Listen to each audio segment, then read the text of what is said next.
అఖండమండలాకారం వ్యాప్తం యేన చరాచరం తత్పదం దర్శితం యేన తస్మై శ్రీ గురవే నమః.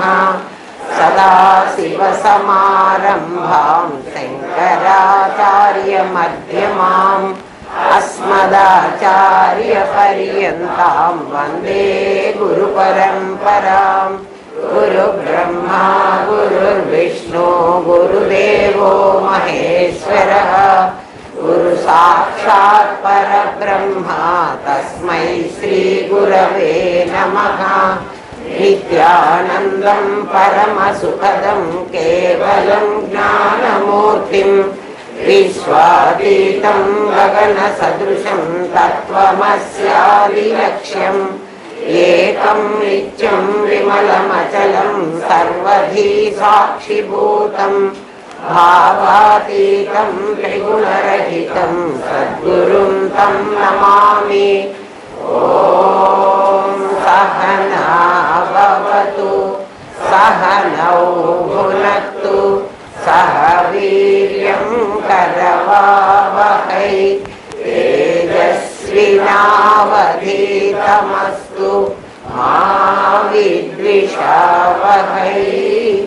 ఓం శాంతి శాంతి శాంతి.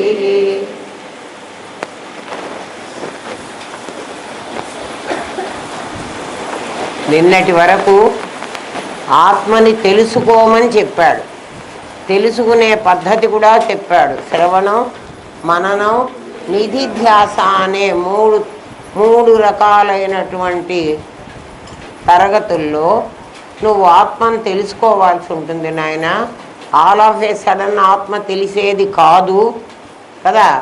తెలిసేది కాదు అంటే ఎవ్వరికీ తెలియదనే. ఎవరికీ తెలియదు ఎందుకు పెట్టారు ఈ సబ్జెక్టుని అడుగుతావా? కాదు, చాలా కష్టము అని తెలిస్తే ఇంకా నువ్వు ఏకాగ్రతతో ఉంటావని కదా. ఎక్కడైనా మనము నడుస్తూ ఉంటే మాల్స్లో అక్కడ వెట్ ఫ్లోర్ అని రాస్తాడు. అంటే అర్థం ఏమిటి? ఇక్కడ తడి ఉంది అని చెప్తున్నాడంటే నువ్వు తడిలో అడుగు పెట్టవాకని కాదు, నాయన కేర్ఫుల్గా ఉండరా, జారి పడతావురా అని చెప్పడం కదా. నువ్వు ఆషామాషిగా చదివితే ఇది రాదురా కదా.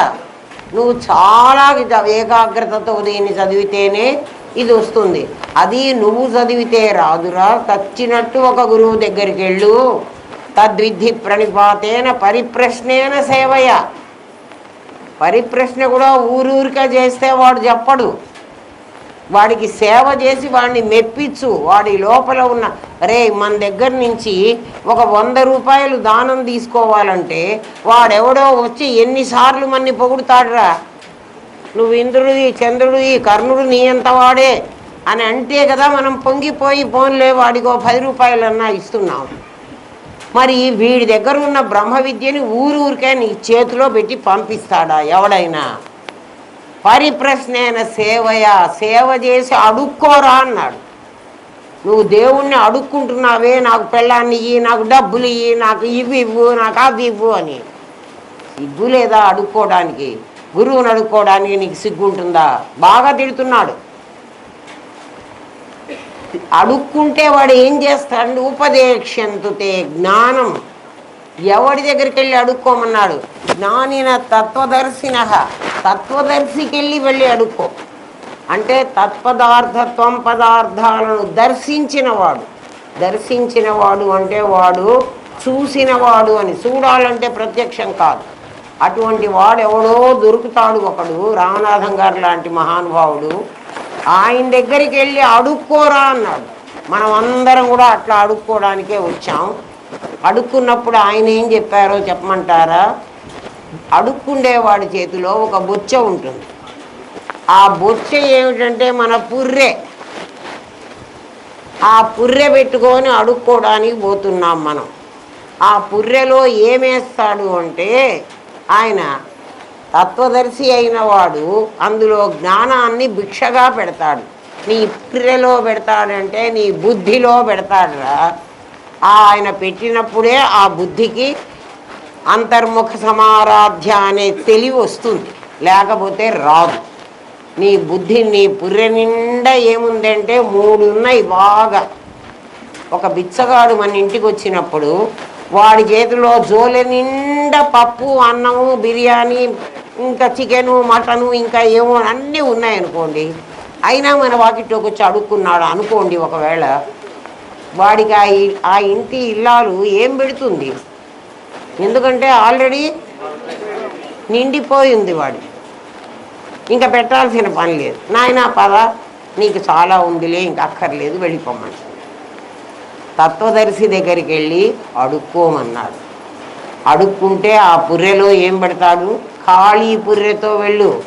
మా గురుదేవులు ఏమంటారంటే, నీ బొచ్చ అవతల పారేసి నువ్వు ఒట్టివాడివి రారా అంటాడు. బొచ్చ పారేయటం అంటే అర్థం ఏమిటి?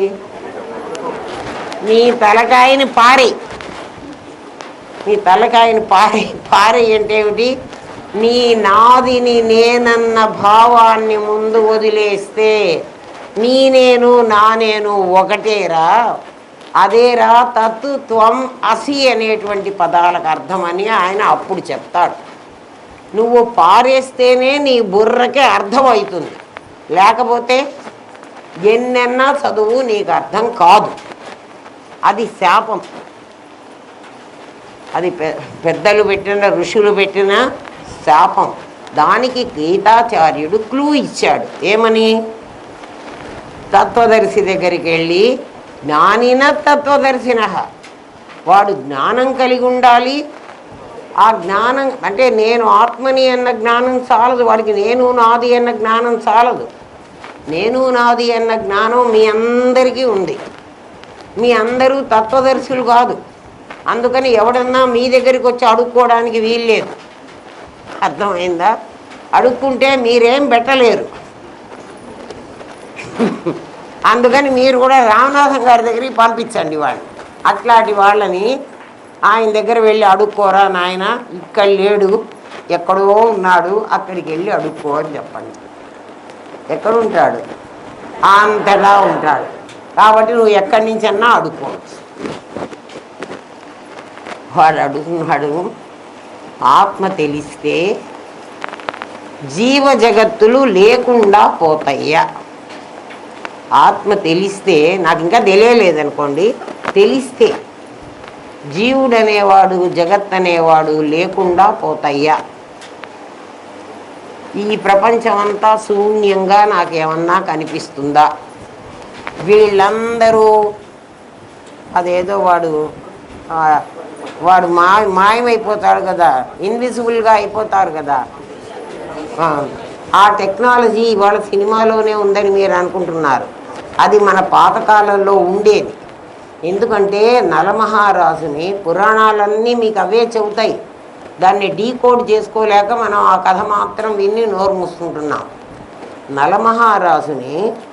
నలమహారాజు దమయంతిని ప్రేమించాడు హంస రాయబారంతో. హంస చెప్పింది వాళ్ళిద్దరికి. హంస అంటే సోహం, హంస హంస సోహం. దానివల్లనే వాళ్ళిద్దరికీ తెలిసిందట, నలుడికి దమయంతికి. కానీ ఈ ఇంద్రాది దేవతలు, ఇంద్ర, అగ్ని, వరుణ, ఎవరో నలుగురు వాళ్ళు ఈ దమయంతిని వాళ్ళు ఇష్టపడ్డారు. దేవతలు ఈమెని పెళ్లి చేసుకోవాలని తీసుకుపోదామని వచ్చారు.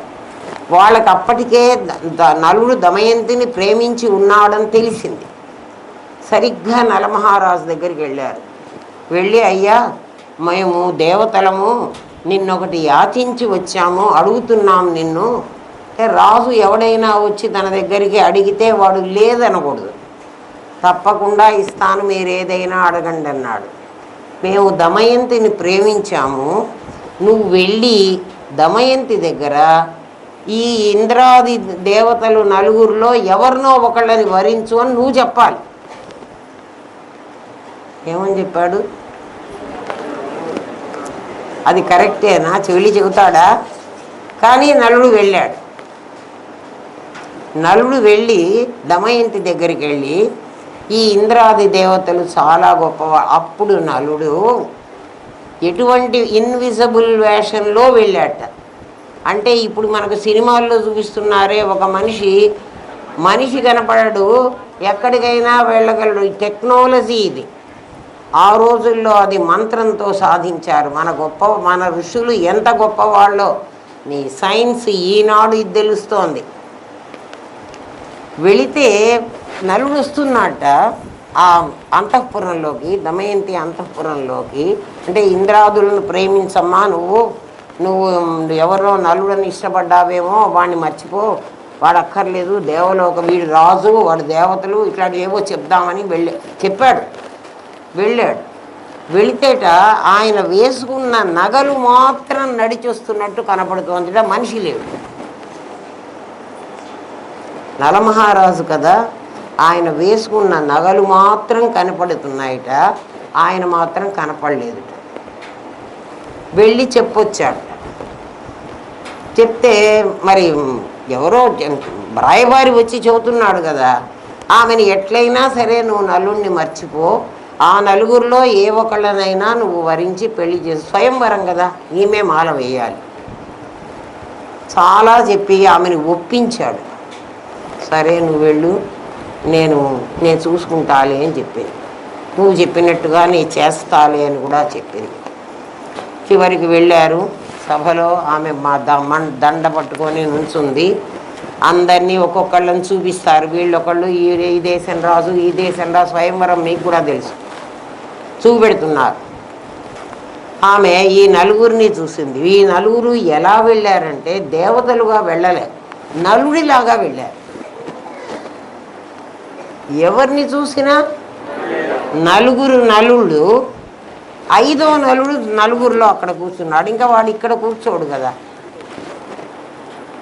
నలమహారాజులు ఇంతమంది ఉన్నారు.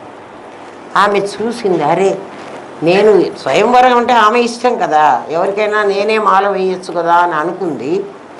కానీ వీళ్ళు ఇంద్రుల్లాగా అగ్నిలాగా వీళ్ళు లేరు.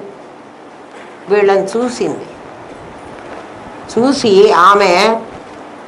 ఆమె ఎంత సునిశ్చితమైన బ్రెయిన్ ఆలోచించండి. దేవతలకి అనిమిషులు అని పేరు. అనిమిషులు అంటే రెప్పపాటు ఉండదు వాళ్ళకి. రెప్ప ఇట్లా మనం చూడండి, మాట్లాడుతున్నాగానే మనం రెప్ప ఇట్లా కొట్టాలి, లేకపోతే మన కళ్ళు తీక్షణంగా ఇట్లా చూడలేవు, నీళ్ళు వచ్చేస్తాయి.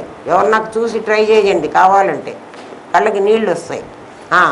రెప్ప ఆర్పితే అట్లా నీళ్లు రావు. ఈమె చూసి వీళ్ళందరూ రెప్పపాటు లేకుండా ఉన్నారట ఈ నలుగురు. ఆమె చక్కగా వెళ్ళి నలుడికి మెళ్ళో మాల వేసింది. నలుడు రెప్పపాటు ఉంది.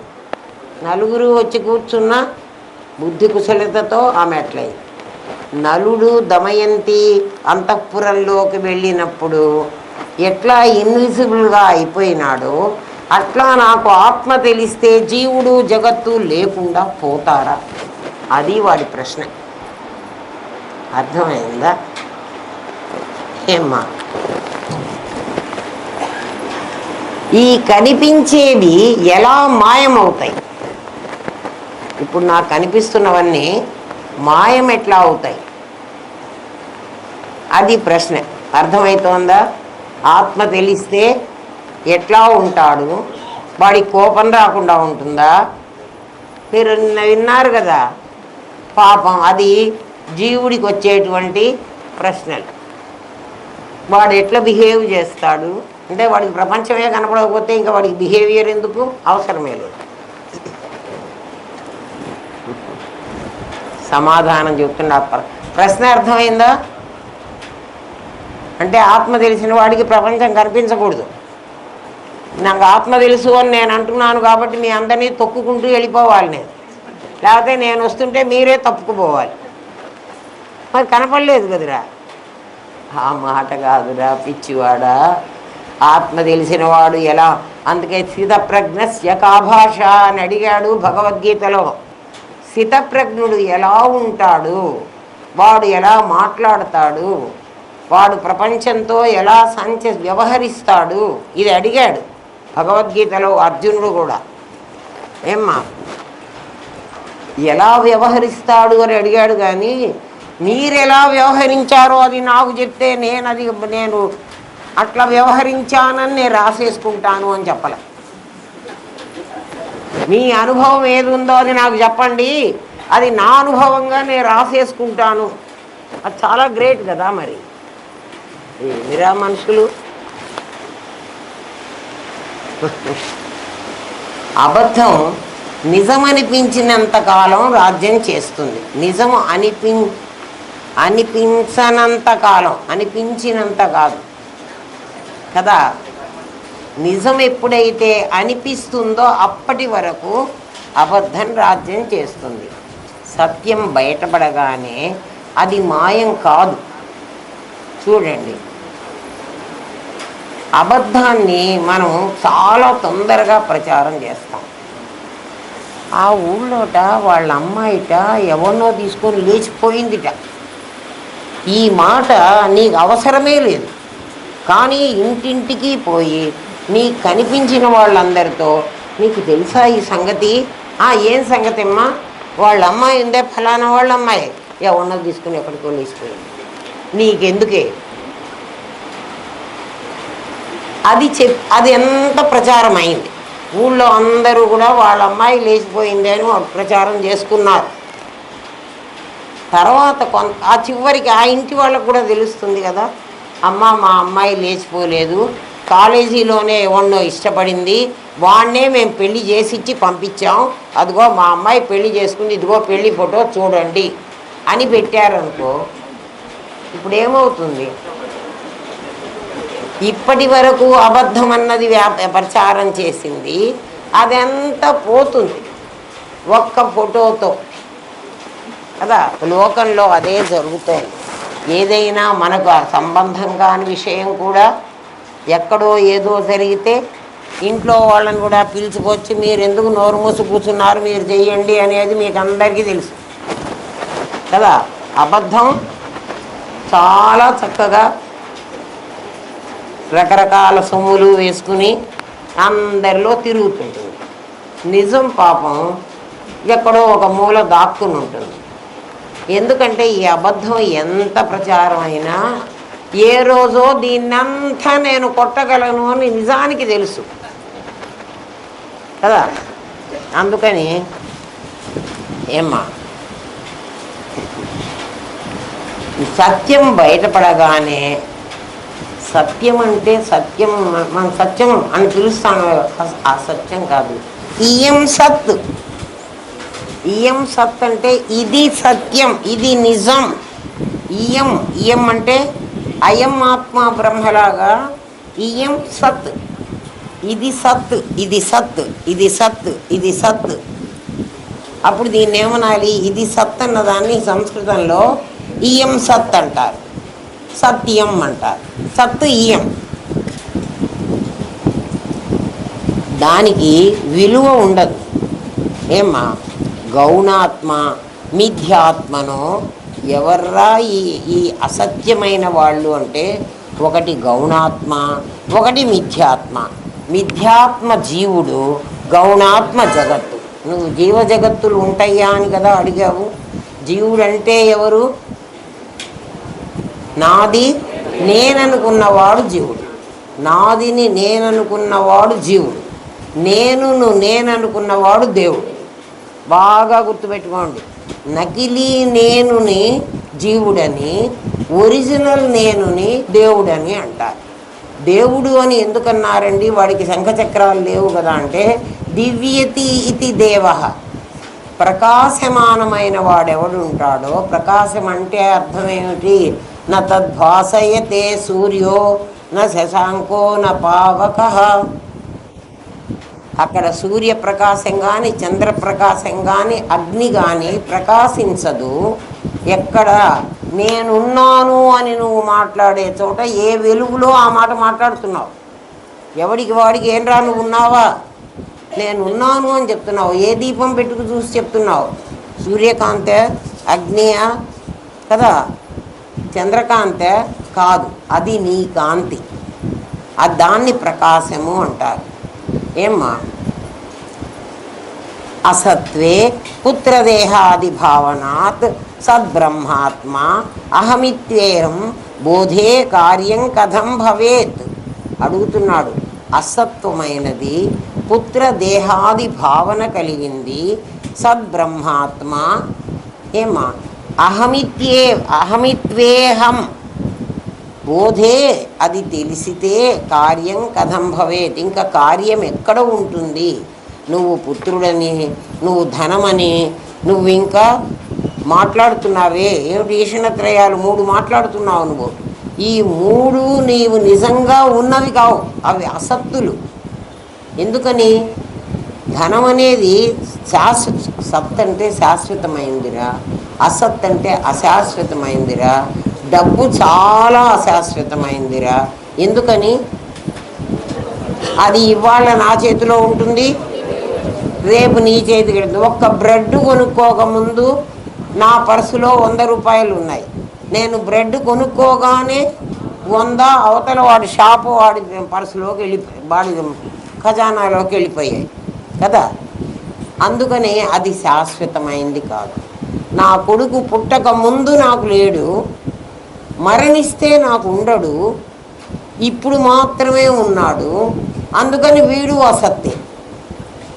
ఏమ్మా మరి సద్బ్రహ్మాత్మ సత్ అనేటువంటి పదార్థం అప్పుడు ఉంది, ఇప్పుడు ఉంది. మీకు ఇంకా అర్థం అవడానికి ఈ మాటకి మా తాతగారు ఉన్నారు, ఇప్పుడున్నారా?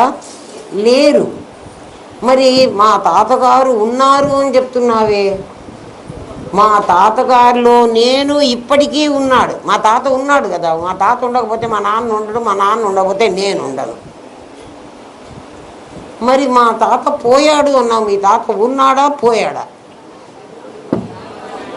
మా తాత నేనుగా ఉన్నాడు, నాదిగా పోయాడు.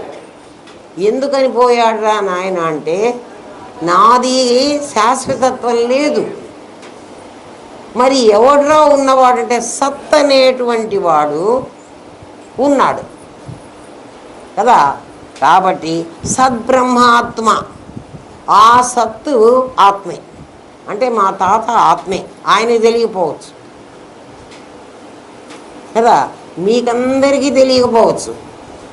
తెలిసిన వాడికి కూడా నీవు ఆత్మవే, నీవు కూడా ఆత్మవే. నేను ఆత్మనైతే వాడు ఎందుకు ఆత్మ అవుతాడు అంటే నీవు వాడు ఇద్దరు లేరు. ఆత్మజ్ఞుడికి అంతా ఒక ఆత్మే ఉంటుంది.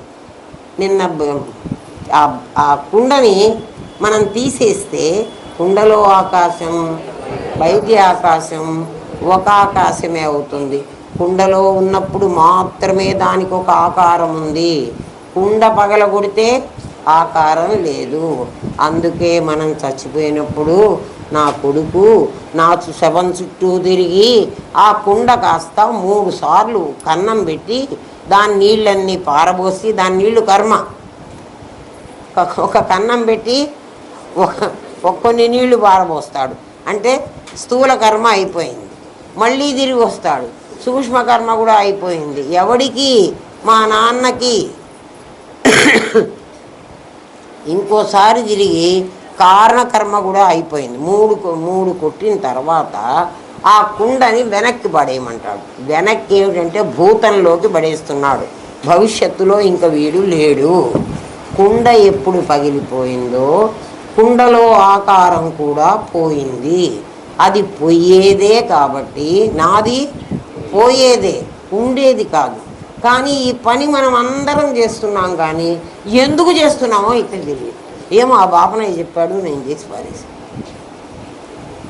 అర్థమైందా? అర్థమైతే ఇంకోటికి చెప్పండి. ఇంకోటికి చెప్పండి అంటే గురువు అయి చెప్పవాకండి, మీరు గురువులు కావాకండి. గురువు అయితే చాలా ప్రమాదం. ఏమ్మా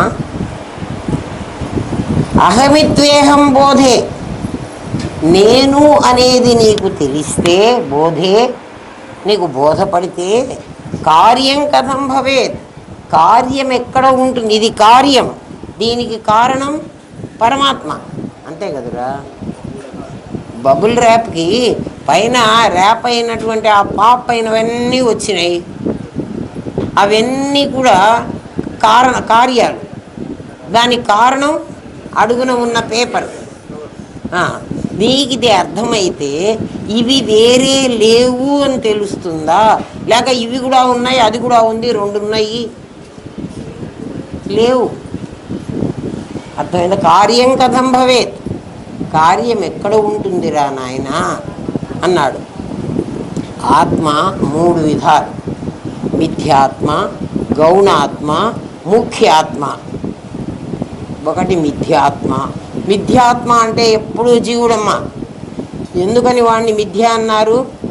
వాడి శరీరం ఆభాస, వాడి శరీరం ఆభాస. బబుల్ ర్యాప్ను ఒక్కసారి ఊహించుకోండి మీరు కదా.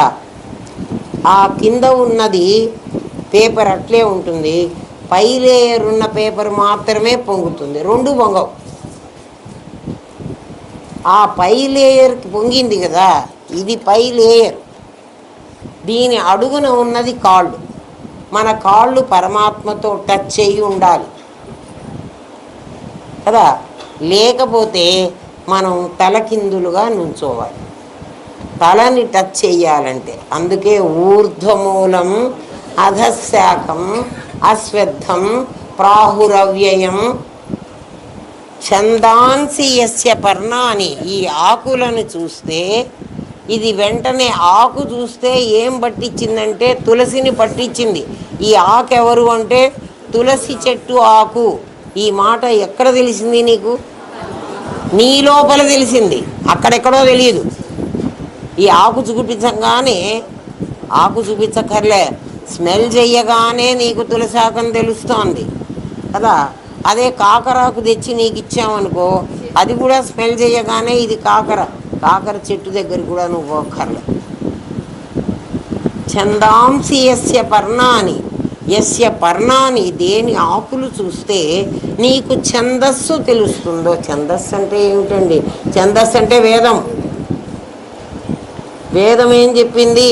తత్వమసి, అహం బ్రహ్మాస్మి, అయమాత్మా బ్రహ్మ, ప్రజ్ఞానం బ్రహ్మ. ప్రజ్ఞానం బ్రహ్మ, అయమాత్మా బ్రహ్మ.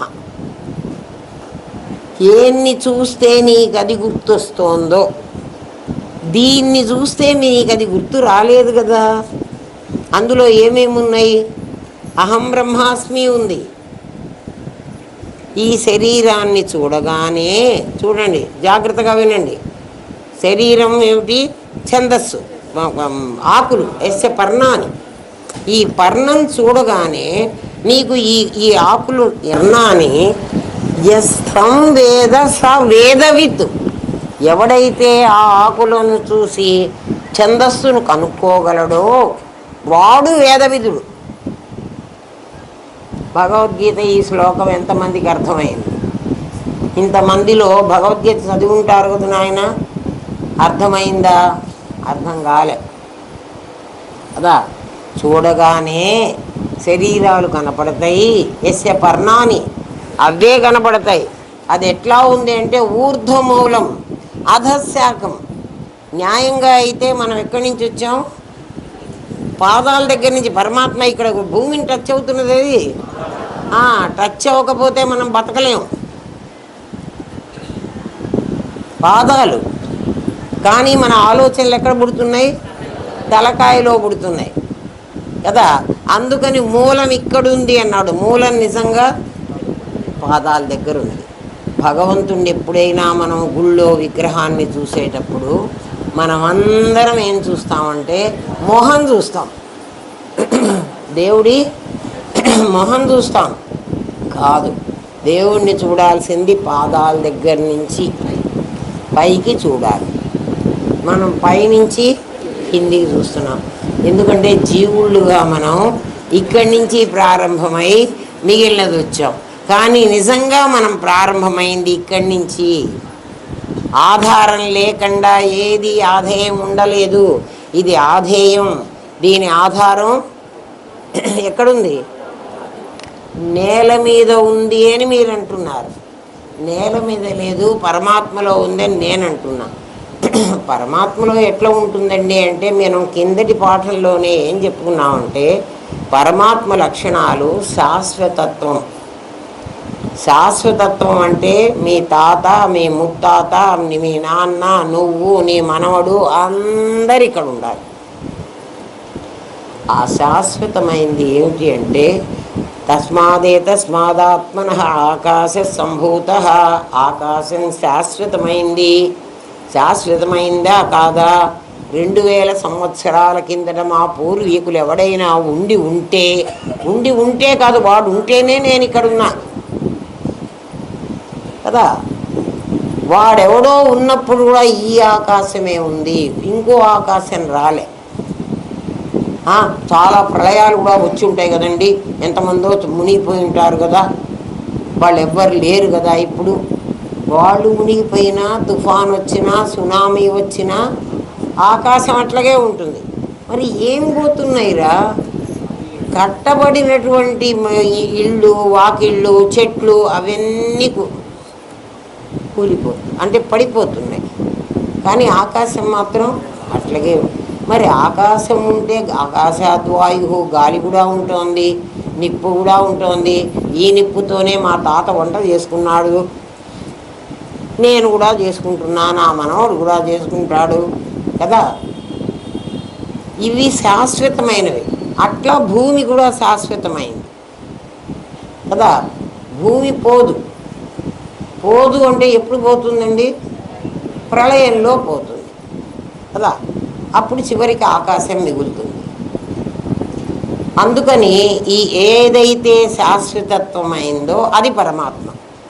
అందుకే అందులో పరమాత్మ ఉన్నాడంటానికే మనం భూమిని భూదేవి అంటున్నాం, భూమి ఒక గ్రహం అంటున్నాం. ఒక గ్రహము, ఒక దేవత, ఇద్దరు ఇందులో ఉన్నారు. భూమాత అంటున్నాం కదా. అట్లాగే సూర్యుడు, సూర్య భగవానుడు, సూర్యగ్రహం, ఆదిత్యాయ సోమాయ అంటున్నాం కదా. వీళ్ళందరూ గ్రహాలు, అందులో మళ్ళీ పరమాత్ముడు. మరి వాటిల్లో ఉన్నప్పుడు నువ్వు గ్రహాన్ని వెయ్యి, నీ లోపల పరమాత్మ ఉండడా? సూర్యుల్లోనే ఉంటే నీ నాది శరీరం ఏమిరా, దీంట్లో పరమాత్మ ఉండడా? ఉండకపోతే నువ్వు ఎలా మాట్లాడుతున్నావు, కదులుతున్నావు, తిరుగుతున్నావు, ఆలోచిస్తున్నావు? కాబట్టి నీ లోపల ఖచ్చితంగా ఉన్నాడు. ఆ సంగతి ధృతికి కూడా తెలుసు, నేను నాది. ఏమి ఎవరు చెప్పారు దానికి? ఎవ్వరు చెప్పక్కర్లే, నీకు కూడా తెలుసు. నీకు కూడా నేను నాది తెలుసు. మరి కొత్తగా నేనేం చెప్పటంలే. అందుకని ఇది పురాణవ, ఇది ఇది పాతది, ఇప్పుడు తెలుసు చెప్తుంటే వింటున్నావు కాబట్టి ఇది కొత్తది.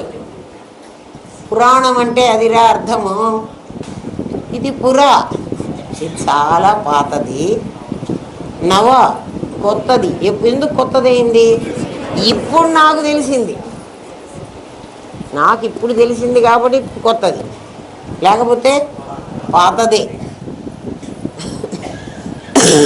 అర్థమైందా? అందుకని దీని పేరు మిథ్యాత్మ.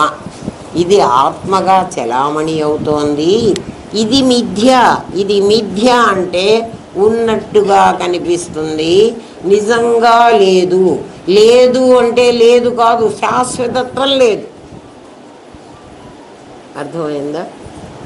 ఏది నాకు కనపడుతున్నది, అట్లా కనపడి నిజంగా లేనటువంటి వాడు జీవుడు.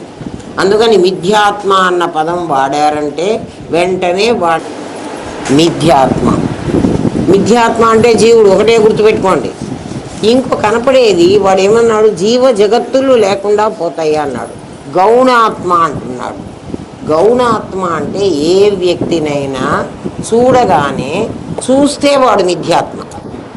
నేను కూడా మిథ్యాత్మను కదా, వాడు కూడా ఆత్మే. ఎందుకంటే బతికే వాడు మా ఇంటికి వచ్చాడు, చచ్చిపోయిన వాడు రాడు, బతికే వచ్చాడు. కానీ వాడు రాగానే, ఒక మనిషిని చూడగానే మనకి ఏమనిపిస్తుంది అంటే, మనిషిని చూడగానే మీకు అనిపించిందో అనిపించలేదో, అక్కడ కొమ్ములు పెట్టుకుని దున్నపోతు వస్తుంది అనుకోండి. మన రోడ్లో నడుస్తున్నాం, ఒక దున్నపోతు వస్తుంది. వెంటనే నీకేమనిపిస్తుంది? అది పొడుస్తుందేమో, మనం పక్కకు తప్పుకొని పోతాం. లేదా అక్కడ ఒక పాము కనిపించి పాము వచ్చేసింది, ఆ పాము విషపాము నన్ను కాటేస్తుందేమో అని అనిపిస్తోంది. అట్లా మనిషిని చూడగానే నీకు వీడు చెడ్డవాడనో వీడు మంచివాడనో వాడి గుణాలు వీడు 10 మందికి సహాయం చేస్తాడనో అబ్బే వాడి జోలికి పోతే వాడు చాలా దుర్మార్గుడు, వాడు మనం చంపేస్తాడు, అలాంటి భావాలు నీకు కలుగుతున్నాయి. అంటే మనిషిని చూస్తే వాడు ఇంకా ఇప్పుడేం చెయ్యలే, అయినా వాడిని చూడగానే వీడు మోసం చేస్తాడో వీడు ఏం తప్పు చేస్తాడో అని అంటే వాడి గుణాన్ని నువ్వు చూస్తున్నావు, వాడి గుణం నీకు కనపడేట్టుగా లేదు, కానీ దాన్ని గౌణాత్మ అంటారు. గౌణాత్మ ఈ జగత్తు. అర్థమైందా? ఏ మనిషిని చూసినా వీడిని చూస్తే ఒక భావం, వాడిని చూస్తే ఒక భావం, వీడిని చూస్తే ఇంకో భావం. ఇవన్నీ 3 భావాలు ఎందుకు వచ్చినాయి నాకు? దేన్ని బట్టి వాడిని నేను జడ్జి చేస్తున్నాను? వాడి గుణాన్ని బట్టి. ఆ గుణం నాకు ఎలా తెలిసింది? వాడితో నాకున్న సంబంధాన్ని బట్టి కదా. ఇంతకుముందు వాడితో నాకేదో సంబంధం ఉండాలి, ఎవడికి? జీవుడికి జగత్తుతో సంబంధం ఉండాలి. ఉన్నప్పుడు మాత్రమే వీడు మంచివాడో చెడ్డవాడో నాకు తెలుస్తుంది. వాడు మంచివాడో చెడ్డవాడో వాడు మాట్లాడక్కర్లే. ఏమ్మా? మిథ్యాత్మ గౌణాత్మ. గౌణాత్మ అంటే జగత్తు, మిథ్యాత్మ అంటే జీవుడు. ఇది కాక నీ లోపల ఈ పైన కనపడుతున్నటువంటి ఈ నాదిని నకిలీ నేను అన్నావు కదా, అది కాక ఒక ముఖ్యాత్మ అని ఇంకోటి ఉంది, దాని పేరు అసలు నేను. ప్రతి మనిషిలో ఏమున్నాయి? ఒక ముఖ్యాత్మ ఉంది, ఒక మిథ్యాత్మ ఉంది, ఎదుటివాడికి కనపడేందుకు గౌణాత్మ ఉంది. ఇప్పుడు 3 ఉన్నాయి కదా, అందరికీ అర్థమవుతోందా? చూడండి, జాగ్రత్తగా వినంటారా. ఆత్మ ఇప్పుడు 3 రకాలైంది. 3 రకాల ఆత్మ అయింది. 3 రకాలు అయిందందామా? రండి వినండి. మొదటి 2 నకిలీ. ఏ 2? మిథ్యాత్మ గౌణాత్మ 2 నకిలీలు. ఏమా? 3వది సత్యమైన నీవే. 3వది ఉంది అంటున్నానే. ఏది? నేను అనేది ఒకటి ఉంది అన్నా కదా, అది ఇయం సత్. దాన్నే ఒరే ఎక్కడున్నావుట్రా నువ్వు అంటే నేనెక్కడ ఉన్నాను అంటున్నావే కదా. నేనక్కడ లేను అంటున్నావు. నేనక్కడ లేను అన్న మాటకి నేనక్కడ ఉన్నాను అన్న మాటకి 2 తేడాలు ఉన్నాయి. జాగ్రత్తగా వినండి. నేనక్కడ లేను అంటున్నావంటే నీ నాది అక్కడ లేదు అని అర్థం. నేనక్కడ ఉన్నాను అంటే నేను ఆత్మగా అక్కడే ఉన్నాను అని. ఏం అర్థమవుతోందా? అహంకార ఈ నేను, ఈ ముఖ్యాత్మ, నీ దగ్గర ముఖ్యాత్మ ఉంది, ఉందా లేదా? ఉంది అని నువ్వు ఒప్పుకున్నావంటే నీకు ప్రత్యభిజ్ఞ. ఇక నీకు అనుభవం వచ్చిందా రాలేదా నాకు అక్కర్లేదు. థియరిటికల్గా అన్నా నీకు తెలుస్తోంది, ప్రాక్టికల్గా మళ్ళీ చూసుకో. ప్రాక్టికల్గా నీకు అనుభవం కావాలిరా. నేను ఎట్లా చెప్పగలను? థియరిటికల్గా నేను చెప్పగలను నీకు కదా. ల్యాబ్కి పంపిస్తే ప్రాక్టికల్ వస్తుంది. ల్యాబ్కి ఎక్కడికి పంపించాలిరా? ఆనందధామమే ల్యాబు. ఇక్కడికి వచ్చినప్పుడే ఇవన్నీ తెలుస్తాయి కదా. వినండి. నీ అహంకారం దగ్గర నుంచి, అహం అనేటువంటిది నేను అంటున్నావే, దాని దగ్గర నుంచి త్వగింద్రియం వరకు, నీ చర్మం వరకు, నీ లోపల ఎన్నున్నాయో అవన్నీ ఏమ్మా అంతవరకు మిథ్యాత్మ. అంటే మిథ్యాత్మలో ఆఖరిది ఏది? నీ చర్మం. అది నీకు కనపడుతోంది. మొదటిదేది? అహం.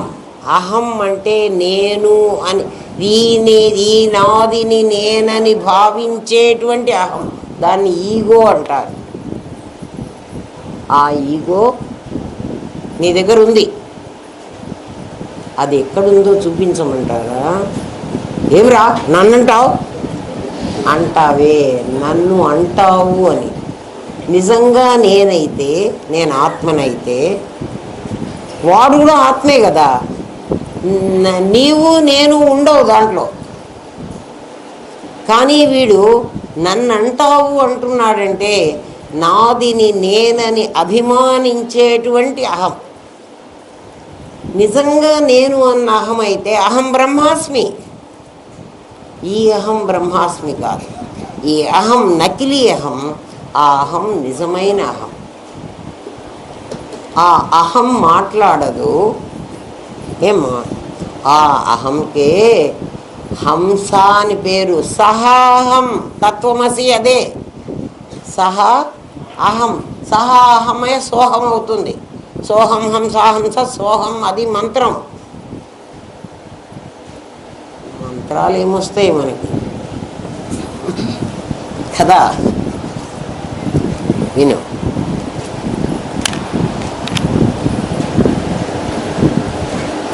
తాదాత్మ్యం దేహాభిమానమని ఆ అహం పేరు, ఆ అహంని ఇంకా వర్ణిస్తున్నాడు.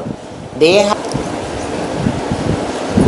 అభిమానమని అది ఏం చేస్తూ ఉంటుందంటే దీన్ని, ఇది నిజంగా త్వగింద్రియం వరకు ఉన్నది నీకు మిథ్యాత్మ.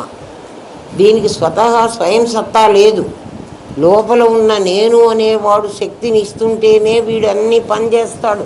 వీడు ఏం చెయ్యాలన్నా అక్కడి నుంచి శక్తి రావాలి. అది వాడు గ్రహించడు. ఇదే దీన్ని అభిమానిస్తున్నాడు.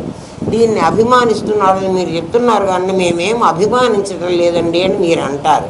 మీరు ఎట్లా అభిమానిస్తారో చెప్తా చూడండి. అక్కడ నూనె ఎవడు పోసాడురా అన్నాను అనుకో, నిన్ను అడగలే, నీకు సంబంధం లేకపోయినా నేను కాదంటావు. నిన్నెవడు అడిగాడు? అడగంగానే చెంపకు వెంటనే కొట్టండి వాడిని. ఎందుకురా వెంటనే మాట్లాడుతున్నావు, నోరు మూసుకుపడి ఉండు అంటే దేహాన్ని అంత అభిమానిస్తున్నావు నువ్వు. నేను చాలాసార్లు చెప్తాను మీకు ఈ సంగతి. అయినా చెప్పినప్పుడు మాత్రమే వెంటనే దీన్ని అభిమానించి దీన్ని కాపాడుకుంటూ ఉండాలని ఎవడైతే ప్రయత్నిస్తుంటాడో ఆ క్షణంలో నువ్వు జీవుడి. అర్థమైందా? దీన్ని అభిమానిస్తున్నావు. దీన్ని అభిమానించి దీనికోసమని, దీనికేదో నాకు సమాధి రాకపోయానే. ఎవరికి సమాధి రావాలి? సమాధి అనేది పరమాత్మ స్వరూపం. అది నీలో ఉండకపోతే నువ్వు మాట్లాడవు, నువ్వు తిరగవు, నువ్వు పని చెయ్యవు, నువ్వు కదా. మరి అటువంటిప్పుడు నీలో లేదంటే కదా నీకు ఎక్కడి నుంచో రావాలి. అయ్యి నాకు రాలేదే, వాడికి వచ్చింది. ఏమొచ్చింది వాడికి? ఏమి రాలే. అంటే దీన్ని నువ్వు ఎంత అభిమానిస్తున్నావో, ఊరికే జీవుడు జీవుడు అంటాం కాదమ్మా. మీకై మీరు తెలుసుకోండి జీవుణ్ణి. వాడన్నిటికీ దీన్ని ఎంత జాగ్రత్తగా ప్రొటెక్ట్ చేసుకుంటూ ఉంటాడు. ప్రతి క్షణం దీన్ని కాపాడుకుంటూ ఉంటాడు. నువ్వెంత కాపాడినా ఒకరోజు నీకు చెప్పా పెట్టకుండా అది వెళ్ళిపోతుంది. నీకు చెప్పాను ఎప్పుడో, ఒక అరటిపండు తిని ఆ చెక్కు పారేద్దామని నేను ఇట్లా పారేస్తుంటే నా వేలుకు ఉన్న ఉంగరం దానికి అదే పోబోతున్నది. ఈ వేలు దీన్ని పట్టేసింది. అసంకల్పిత ప్రతీకార చర్య. నిజంగా నాకు తెలియదు. ఇది పట్టుకోగానే అరే ఈ ఉంగరం ఇన్ని సంవత్సరాలు బట్టి నాకు వేలుకుంది, ఇది ఇప్పుడిప్పుడు ఏం చెప్పకుండా ఆ అరటి తొక్కతో పాటు వెళ్ళిపోతానంటోంది. వెళ్ళిపోతే పొయ్యేది కూడా. ఇది ఏదో కాపాడుతుంది. ఇంకో వేలు దీన్ని కాపాడింది. ఈ శరీరం కూడా నువ్వు ఇంత అభిమానించి పాలు పెరుగు పెట్టి మందులేసి కదా. అసలు అవన్నీ పాలు పెరుగు పెట్టి మందులు వేయటం కాదులే. నువ్వన్నీ కూడా దీన్ని ప్రతి క్షణం నువ్వు కాపాడుకుంటూ వచ్చావు. దీన్ని ఏమి అననీయం. అంటే కొట్లాడిపోతావు. నన్ను అంటావా అని కదా. ఎంత కొట్లాడతావంటే నువ్వు ఒకసారి ఇక్కడ వచ్చి బాగా కూర్చొని ఉంటావు. పాపం వాడెవడో వచ్చి పక్కన కూర్చోబోతాడు. చోటు లేదు. కాస్త జరిగి వాడికి చోటు ఇవ్వచ్చు. ఏమి నా చోట్ల కూర్చుంటావు? నీ చోటు అనేది రాసి పెట్టారా ఎవడైనా? ఏమిరా ఆలోచించండి. అంటే అంతసేపట్లో నువ్వు దీంతో తాదాత్మ్యం చెందావు, అది చెప్తున్నా. అవునరా, నేను వినాలనే వచ్చాను, వాడు వినాలనే వచ్చాడు, వాడిని కూర్చో అని అంటున్నావా? ఏమిరా? లేదండి, నేను ఇక్కడ కూర్చుంటే నాకు ఇక్కడ కాస్త ఇరుకుగా ఉంటుంది, నేను కంఫర్టబుల్గా కూర్చుందాం అనుకున్నాను. కంఫర్టబుల్గా కూర్చోవాలని దీన్ని కూర్చోబెట్టడం కూడా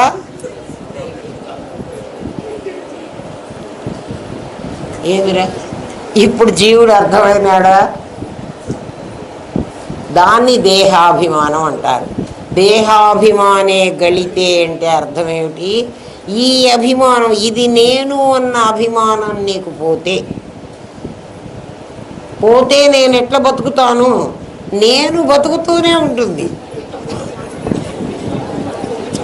నువ్వు ఈ మాట మాట్లాడకపోయినా నువ్వు బతుకుతావు. మాట్లాడి నువ్వేదో దాన్ని ప్రొటెక్ట్ చేసి నేను కాపాడుకున్నాను అని అనుకోకర్లే, అది అట్లే ఉంటుంది. పోయే రోజున నీకొక్క ముక్క చెప్పకుండా ఎంత ఈజీగా పోతుందంటే, బాత్రూంలోకి వెళ్ళి స్నానం చేద్దామనుకుని ఈ చీర విప్పి అట్లా పారేస్తావే, అంత ఈజీగా ఈ శరీరం పోతుంది. నేనల్లే ఈ మాట, వాసాంసి జీర్ణాని యథా విహాయ. కృష్ణ పరమాత్మ చెప్పాడు, నాయన చినిగిన వస్త్రాన్ని, చినిగిన వస్త్రం అని ఆయన అన్నాడు. చినిగిన బట్ట కట్టు విప్పం, ప్రతిరోజు మనం కట్టుకున్న మంచి పట్టు చీర కూడా విప్పి అక్కడ పారేస్తున్నామా పారేయట్లేదా? తర్వాత ఉతికిన తర్వాత జాగ్రత్తగా పెట్టుకుంటున్నావు, కానీ విడిచిన బట్టను ఎంత ఈజీగా అవతల పారేస్తున్నావు. అట్లా పారేస్తావురా ఈ శరీరాన్ని, దీన్ని ఎందుకురా అంత కాపాడుకు చూస్తున్నావు?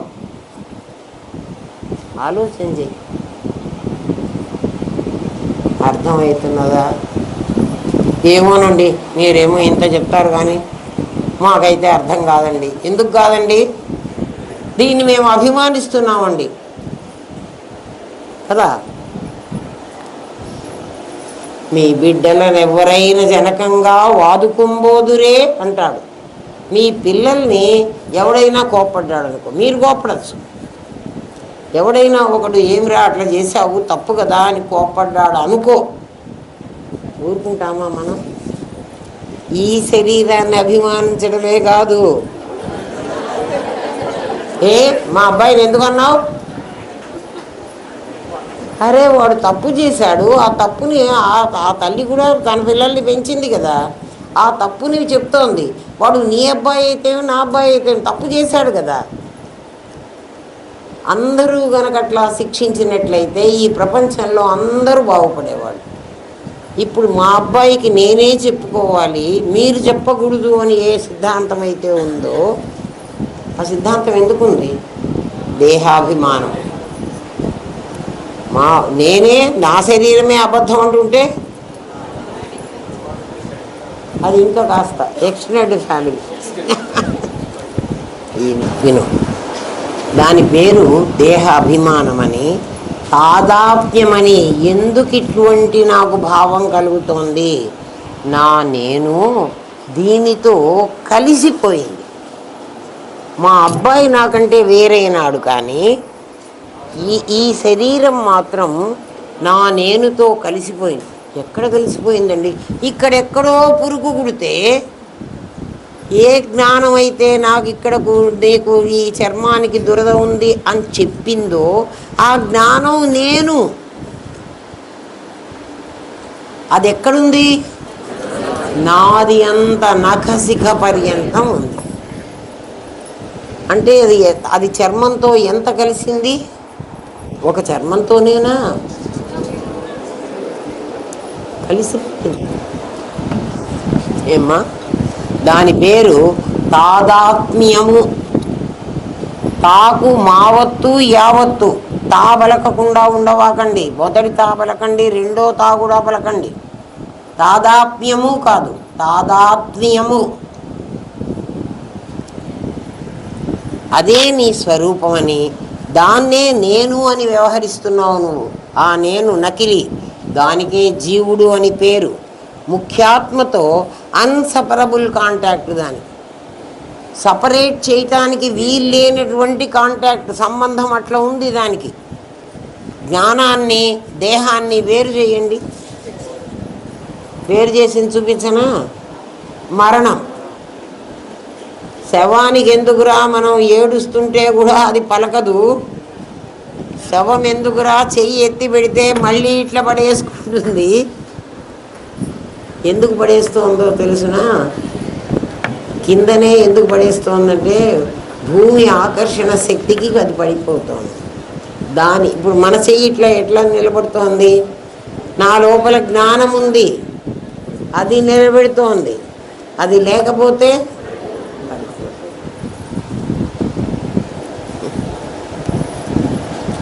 రెండవది గౌణాత్మ. అది సెపరబుల్ కాంటాక్ట్, అది సపరేట్ చెయ్యొచ్చు నువ్వు కదా. ఎందుకంటే నా కొడుకుని నా నుంచి ఎవడైనా ఎత్తుకొని వెళ్ళిపోవచ్చు. నీకంటే అది ఎప్పుడు వేరుగానే ఉంటుంది, కానీ నీచే అభిమానింపబడుతోంది.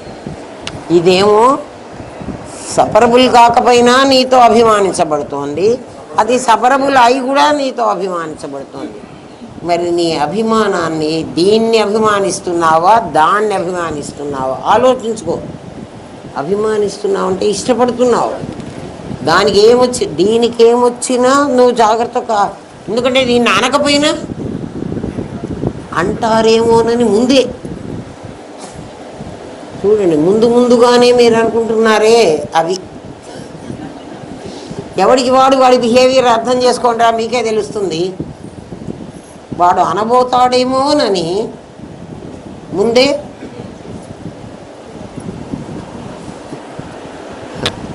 నీ భార్యా బిడ్డలు, నీ ఆస్తిపాస్తులు, నీ అధికార హోదాలు, నీ బ్యాంక్ బ్యాలెన్సులు, అవన్నీ ఈ జగత్తులోవి.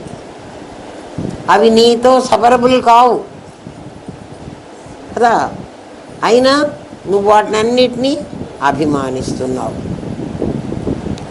అందుకని వాటినన్నిటినీ ఏమనాలంటే మమ అనాలి. ఇందాక నీ శరీరాన్ని అహం అన్నావు, దాన్ని ఏమన్నావు? మమ అనాలి కదా.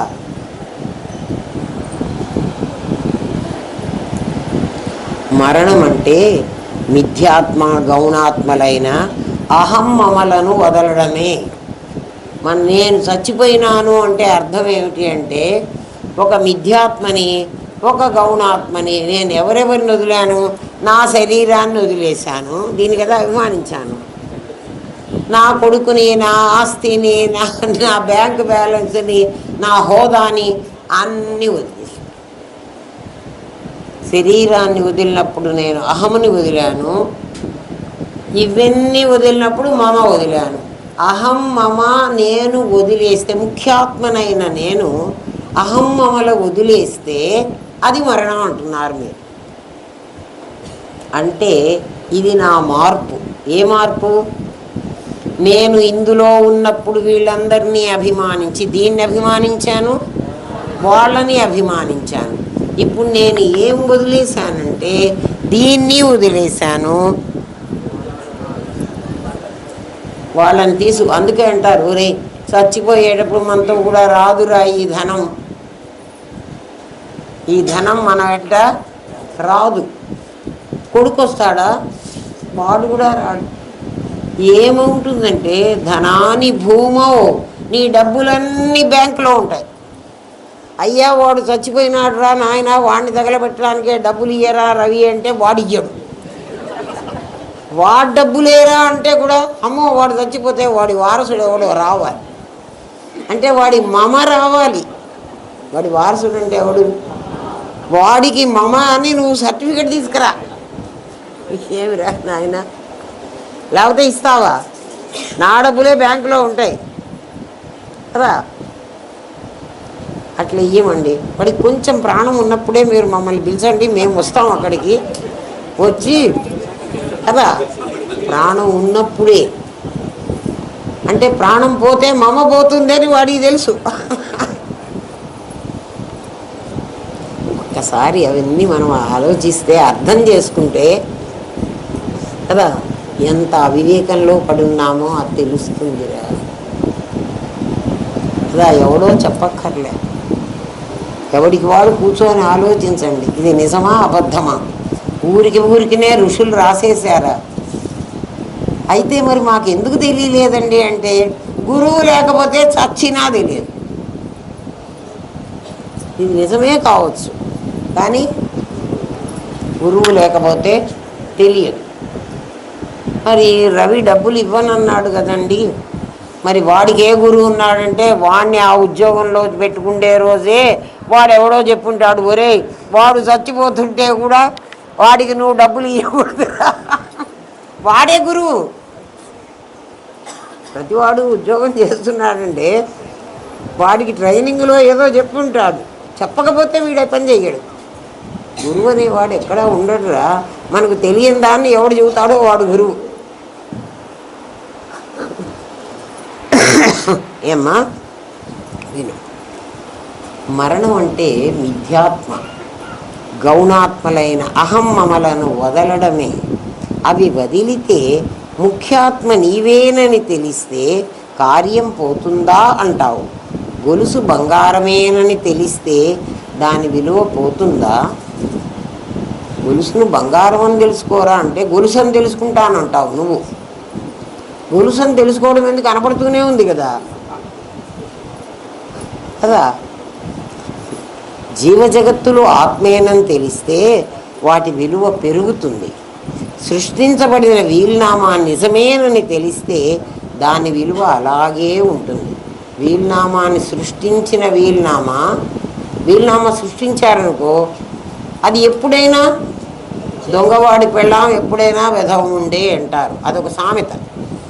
దొంగవాడి పెళ్ళాం పూర్వకాలంలో దొంగతనం ఎలా చేసేవాళ్ళు చెప్తాను వినండి, మీకు తెలీదు. దొంగతనాలు ఇప్పుడంటే చాలా తెలివి మీరిపోయింది. దొంగతనాలు చాలా సైబర్ క్రైమ్ కూడా చేస్తున్నారు కదా. అప్పటి పాతకాలంలో ఇళ్ళు ఉండేవి కదా, ఆ ఇళ్ళకి కన్నం పెట్టుకుండేవాడు. ఒక కన్నం వేసి ఒకడు లోపలికి ముందు తలకాయ పెట్టి దూరాలి. వాడు దూరి ఆ ఇంట్లో ఎంతమంది మనుషులు పడుకున్నారో ఏమో అన్నీ వీడికి ఇంకోటి వస్తాడు వాడికి చెప్తాడు కదా. వాడు దూరగానే దొంగవాడు దూరేశాడు అంటే నడుము వరకు వాడు లోపలికి వచ్చేసాడు. అక్కడ ఈ ఇంట్లో వాడి చేతుల్లో అక్కడ గడ్డపారలు అవన్నీ ఉంటాయి ఇంట్లోనే. వాడు అది పెట్టి వాడి గుచ్చేస్తాడు. ఇప్పుడు వాడు చచ్చిపోతాడు. అందుకని దొంగవాడి పెళ్ళం దొంగతనానికి వాడు పోయేటప్పుడే తెలియాలి. ఎప్పటికైనా విధవం ఉండేట అంటే వాడు చచ్చిపోతాడు, ఇది వీడో అవుతుంది అని. ఎందుకంటే వాడు పట్టుబడతాడు. ఇప్పుడైతే భయం లేదు. ఇప్పుడైతే పట్టుబడ్డా జైలు పోతాడు. మళ్ళీ వాళ్ళు అంటున్నారు కదా, బెయిల్ ఇస్తారు, మేము బయటికి వస్తాం 4 రోజుల్లో, మాకేం తప్పులేదు. ఒకప్పుడు అట్లా ఉండేది కాదు. దొంగవాడు పట్టుబడితే చెట్టుకు కట్టేసి ఊళ్ళో జనమందరూ కలిసి చావగొట్టి వాడిని చంపేసేవాడు. చంపినా కూడా వాడికి కేసులు ఉండేవి కాదు. ఊళ్ళో పెద్దలందరూ కలిసి, అంటే ఒకటి సొమ్ము ఒకటి దొంగిలించకూడదు అని ఆ నియమం. ఇప్పుడు ఎంత దొంగతనం చేస్తే అంత గ్రేట్ కదా. ఎవడి సొమ్మునన్నా అపహరిస్తే మోసం చేస్తే అది చాలా గొప్పతనం. ఇప్పుడు అది హీరోయిజం. ఒకప్పుడు ధర్మకాలం కదా, అది ఉండేది కాదు. విను ఏమ్మా, సృష్టించబడిన వీలునామా నిజమేనని తెలిస్తే నిజమైన వీలునామాకి దాని విలువ అలాగే ఉంటుంది. ఇత్తడి గొలుసు బంగారంగా చెలామణి అయినంతకాలం విలువ కలిగి ఉంటుంది. గోల్డ్ కవరింగ్ అది పెట్టుకుంటే, ఎవరైనా గొప్పవాళ్ళు పెట్టుకుంటే వాళ్ళు ఇత్తడిది ఎందుకు పెట్టుకుంటారు లేబా, అది బంగారమే అని అనుకుంటారు. అది బంగారంగా చలామణి అవుతుంది. ఎప్పుడు దాకా అంటే అది బంగారం కాదని బయటపడితే అది మాయం అవ్వదు, దాని విలువ పోతుంది. అర్థమైందా? అది మాయం అవ్వదు, దాని విలువ పోతుంది. ఉన్నదంతా ఆత్మే అయితే ఏమ్మా ఉంది. ఉన్నదంతా ఆత్మే అయితే నకిలీ జీవ జగత్తులు ఎందుకు కనిపిస్తున్నాయి? మళ్ళీ వీడి ప్రశ్న. నిజమేనండి, ఇవన్నీ నకిలీ అన్నారు కదా, అసలు నకిలీ ఎందుకు వచ్చింది? జీవుడు జగత్తును చూస్తున్నాడు, అనుభవిస్తున్నాడు, అది సత్యం కాదా అంటావేమో, అది సాపేక్షం. ఏమా, చెట్టు ముందా విత్తు ముందా? ఇదొక ప్రశ్న. ముందు చెట్టు పుట్టిందా, ముందు విత్తనం పుట్టిందా అని అడిగితే, చెట్టు లేకపోతే విత్తనం లేదు, విత్తనం లేకపోతే చెట్టు రాదు. జీవుడు ముందా జగత్తు ముందా అని అడిగితే, కోడి ముందా గుడ్డు ముందా అని అడిగారు. ముందు కోడి ఉండకపోతే గుడ్డు రాదు, గుడ్డు లేకపోతే కోడి లేదు. అట్లాగే విత్తనం ముందా చెట్టు ముందా, జీవుడు ముందా జగత్తు ముందా? జీవుడు లేకపోతే జగత్తు లేదు, జగత్తు లేకపోతే, దీన్ని ఏమంటారే ఇంటర్ డిపెండెన్సీ అంటారు. ఇంటర్ డిపెండెన్సీ అంటే దీని మీద అది, దాని మీద ఇది ఆధారపడి ఉంటాయి. ఏమ్మా, దీని మీద అది ఆధారపడి ఉంటుంది, దాని మీద ఇది ఆధారం. ఒకటి లేదు అని నిరూపిస్తే రెండు ఆభాసలు అయిపోతాయి. చెట్టు విత్తనము రెండూ లేవు అని కనుక నువ్వు నిరూపించగలిగితే, జీవ జగత్తులు కూడా అలాంటివే. జీవుడు చూస్తే జగత్తు కనిపిస్తోంది, జగత్తు కనిపిస్తే జీవుడు చూస్తాడు. అంతే కదా. జగత్తు కనిపించకపోతే, అక్కడ తాడు పాముగా కనిపించకపోతే నేను చూడను. నేను చూస్తూ ఉంటే, నేను చూస్తున్నా కాబట్టి అక్కడ తాడే పాముగా కనిపించింది. నేను చూడకపోతే అది లేదు. చెట్టులో విత్తనములో పృథ్వీ అణువులే ఉన్నాయని నీకు తెలిస్తే, జీవజగత్తుల్లో రెండిట్లో ఉన్నది ఒకటే. విత్తనంలో ఉన్నది అణువులే, చెట్టులో ఉన్నది అణువులే. అణువులే నీకు ఆకులుగా, కొమ్మలుగా, రెమ్మలుగా, రకరకాలుగా కనిపిస్తున్నాయి. విత్తనంలో కూడా ఇవే ఉన్నాయి. అయితే విత్తనం ఆకారం వేరు, చెట్టు ఆకారం వేరు. అంటే సాకారంగా ఉంటే వీళ్ళిద్దరూ వేరువేరుగా కనపడుతున్నారు. నువ్వు వాటిని అణువులుగా చూడగలిగితే, అది ఇది అన్ని అణువులే. కాబట్టి అణువు ముందుంది. ఇక్కడ కూడా జీవుడున్నాడా జగత్తున్నాడా అంటే, జీవుడు జగత్తు ఆకారాలుగా కనబడుతున్నాయి నీకు. ఇక్కడ గౌణాత్మ, ఇక్కడ మిథ్యాత్మ. కానీ అక్కడ సచ్చిత్తులే, ఇక్కడ సచ్చిత్తులే అని చూస్తే సచ్చిత్తులు ఎప్పటికీ ఉంటాయి, జీవుడు జగత్తు ఎప్పటికీ ఉండరు. అర్థమైందా? చెట్టు విత్తనము రెండూ పోతే, విత్తనంలో మళ్ళీ ఈ అణువులే ఉంటే, ఆ అణువులే మళ్ళీ వచ్చే ఇట్లాంటి చెట్టే పుట్టిస్తున్నాయి. కాబట్టి అణువులు శాశ్వతం, కానీ చెట్టు విత్తనం శాశ్వతం కాదు. అట్లాగే కోడి గుడ్డులో గుడ్డు వేరుగా ఉండొచ్చు, కోడి వేరుగా ఉండొచ్చు, అందులోంచి వచ్చి ఉండొచ్చు. కానీ కోడిలో ఉన్న సెల్స్, గుడ్డులో ఉన్న సెల్స్ ఒకటే. అప్పుడు ఎవరు ముందు ఎవరు వెనక అంటే, అది ముందే ఇది ముందే. అర్థమైందా? దీని మీద అది ఆధారపడింది అన్నప్పుడు, జీవుడు చూస్తే జగత్తు కనిపిస్తోంది, జగత్తు ఉంటే జీవుడు చూస్తున్నాడు. ఇప్పుడు చూసేది చిత్తు, ఉండేది సత్తు. సత్తును చిత్తు చూస్తున్నది, అస్థిని భాతి చూస్తున్నది. నేను చూడకపోతే ఈ ప్రపంచం లేదు, నేను చూస్తే ఈ ప్రపంచం ఉంది. ఇది అన్నాం కదా. అలాగే జీవునిలో నామరూపక్రియలుగా, జగత్తులో దేశకాల వస్తువులుగా కనిపిస్తున్నది అస్థి భాతి ప్రియమే. అన్నింటిలో సమానంగా పరుచుకొని ఉండటం వల్ల దాన్ని సామాన్యము అంటారు. దానిలో నుంచి వచ్చినవి అసంఖ్యాకము. అవన్నీ విశేషాలు. ఉన్న ఆత్మను విశేషాలన్నీ కప్పేశాయి. మీకు అర్థమవుతోంది కదమ్మా. అజ్ఞానేన ఆవృతం జ్ఞానం తేన ముహ్యంతి జంతవః. అజ్ఞానం అనేది జ్ఞానాన్ని ఆవరించి ఉంది.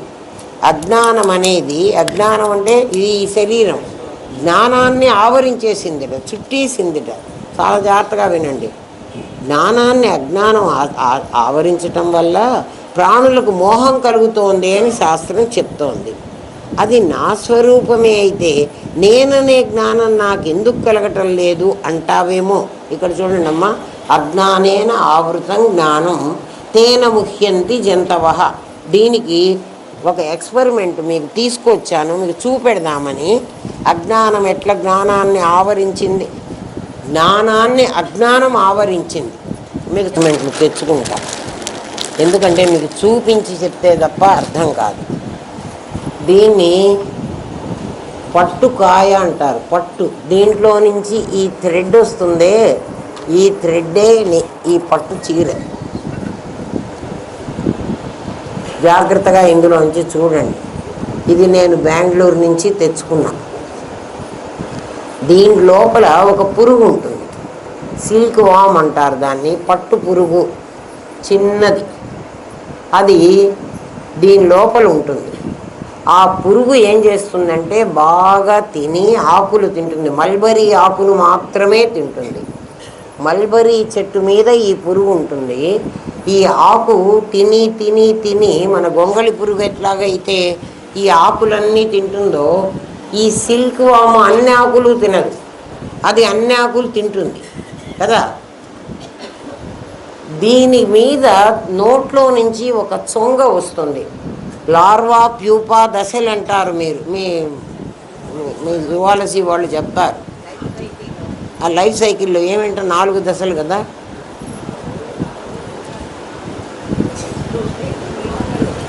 ఎగ్ నుంచే వస్తుంది. నాకు తెలిసింది లార్వా ప్యూపా అని ఆ దశలమ్మ. తర్వాత పురుగు అయిపోతుంది. ఇది ఆ దశలు దాటి పురుగుగా తయారైన స్థితిలో, అంటే 21 days పడుతుంది ఆ పురుగు అవ్వడానికి. దాని నోట్లో ఆ తంపటి వరకు తిన్నది కదా, మనలాగా రోజుకు మల విసర్జన చెయ్యదు. అది ఏం చేస్తుందంటే దాని నోట్లో నుంచి ఒక చొంగ లాంటి పదార్థం వస్తుంది. మన నోట్లో నుంచి కూడా గమ్మి స్టఫ్ ఒకటి వస్తుంది, బంక లాంటి పదార్థం. మనం రాత్రిపూట నిద్రపోయినప్పుడు తెలియకుండా ఇక్కడి నుంచి ఇక్కడ వస్తూ ఉంటుంది. మీరు చూడండి, గమనించండి, మన శరీరంలో నుంచే వస్తుంది. చిన్నపిల్లలైతే తెల్లవారిన తర్వాత ఇక్కడ తెల్లగా కూడా కనపడుతుంది, చూడండి. అట్లాంటి పదార్థం దాని నోట్లోంచి ఒకటి వస్తుంది. అది ఈ పదార్థం ఏదో వస్తోందని దాని మీద ఇట్లా ఇట్లా పొర్లుతుంది. అటువంటి దాని నోట్లోంచి వస్తూనే ఉంటుంది. ఎందుకంటే 21 రోజు తిండి తిన్నది. తిండి అంటే మల్బరీ ఆకే. ఇది మల్బరీ ఆకులో ఉన్నటువంటి ఆ పదార్థం అంతా గ్రీన్ పదార్థమే. ఇదంతా కలిసి అది పొర్లి పొర్లి ఇట్లా పొర్లుతుంది. అందుకని ఇదిగో ఈ షేప్లో చుట్టుకుంది. ఇదంతా దాని లోపల నోట్లో నుంచి వచ్చినటువంటి ఆ చొంగ, నోట్లోంచి వచ్చిన చొంగ పదార్థం ఇది దీని చుట్టూ చుట్టుకుంటుంది. ఈ చుట్టుకున్న దాన్ని వాళ్ళకి టైం తెలుస్తుంది, ఇంకా దాని నోట్లో ఇంకా లేదు అని.